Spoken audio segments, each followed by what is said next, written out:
You are now watching a clip from the Inspired by show. You can watch the full episode on our YouTube channel or listen on iTunes, Spotify, or wherever you get your podcasts. So make sure to head over there, leave us a 5-star rating if you enjoyed it, and follow the show. How was it for you standing on your own 2 feet as a female, as obviously Italian? So it sounds like, you have got that sass in your words from earlier. How was it for you? And have you struggled at all being, very female in a very masculine world? Oh, wow. Female in a masculine world. Yeah. Women in male trades. Yeah. That's typically how I'm seen because I'm in financial services or property or construction. I've been in construction as well. So those industries, I guess, because I've done it for a while, I got used to it. But actually, there are so many phenomenal women in this industry. Like, that's why I started the Money Honey podcast. And they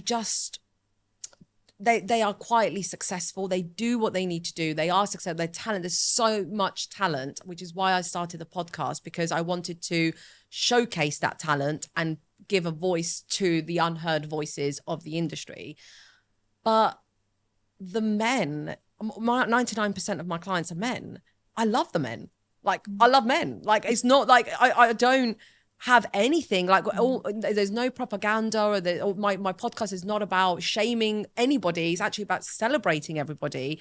And I have had obviously those incidences. Like, I used to go on a construction site with, from the office, I used to be dressed up like in office attire, and then I'd be on a construction site with like my high vis and hard hat.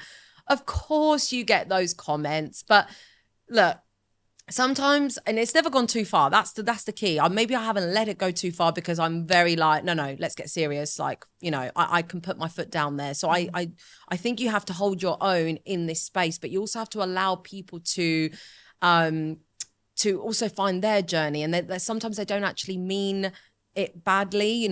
Sometimes I can tell that there's a mortgage broker that meets me at an awards ceremony and wants to compliment me and say, oh, you look fantastic, you look great, because obviously I'm all dressed up and probably wearing yellow feathers, so I'm not, and he's really apprehensive about giving me a compliment because now we're like scared of saying anything, and he's like, oh, Ros, you look well, I'm like, come on, you want to say like, just don't be afraid of that. I can take a compliment.